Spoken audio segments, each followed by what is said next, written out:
What's happening, people? So in this video, I'm going to be showing you 5 of my favourite Rolex everyday wearers.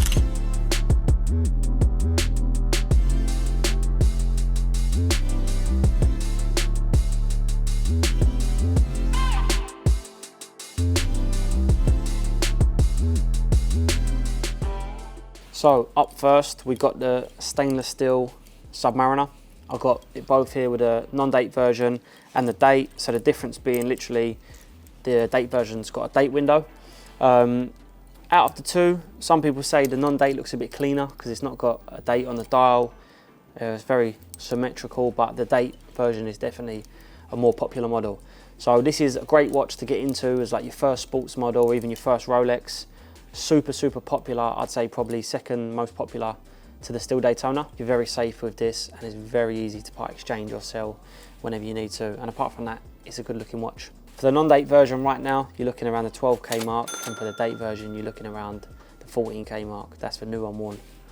That was my first choice. It's just when you think of Rolex, it's probably either a Daytona or a Submariner that comes to mind. It's like one of the most classic models. So secondly, number 2 on the list, we've got the Rolex Datejust Wimbledon.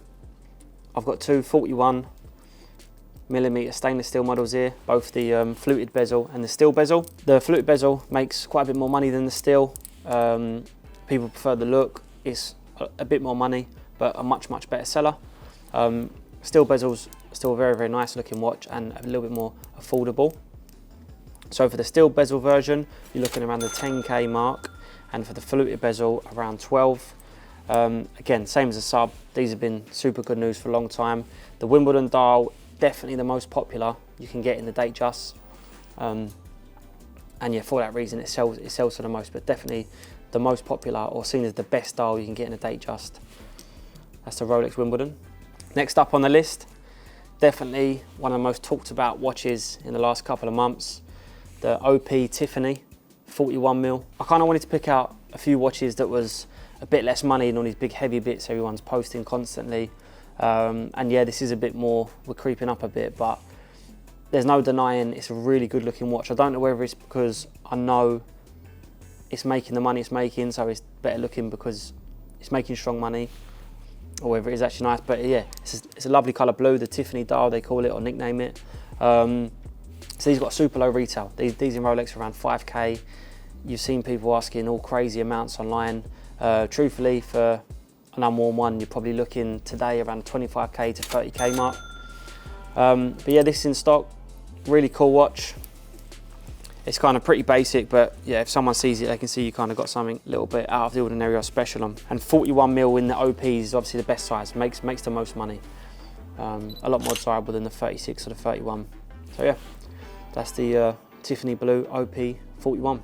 So fourth on the list is the Rolex Pepsi on the Jubilee. Super popular watch, seeing less and less of them about recently. I chose this because this one's jumped up a lot the last few weeks. I would say from today, so the date of this video, this has probably jumped up £1,000 a week for the last 3-4 weeks. This has made big moves. Really nice looking watch with a red and blue bezel. Everyone was a bit unsure on the Jubilee strap when it first came out, but everyone seems to prefer these on the Jubilee strap. That's the Rolex Pepsi. You're looking for one of these today, around 22K for an unworn. But yeah, just a nice sporty everyday watch if you're looking at that sort of price bracket.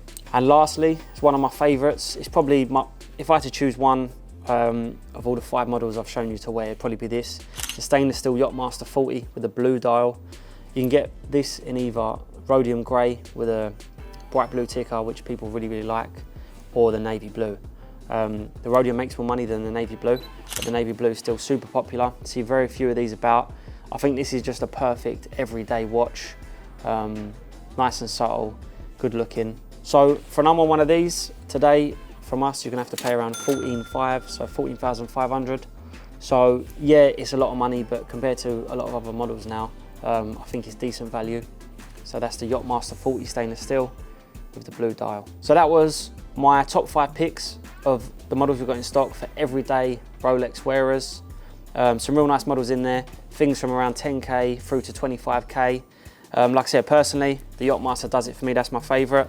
Let us know which you like out of the watches I showed. Comment below. Let us know if you're interested or if there's one I didn't add on there. But yeah, everyone's posting and talking about these big lumpy pieces for 50k and 100k, and so yeah, I just wanted to cover our favourite picks around the kind of lower end on Rolex. But yeah, thanks for watching, and we'll see you soon.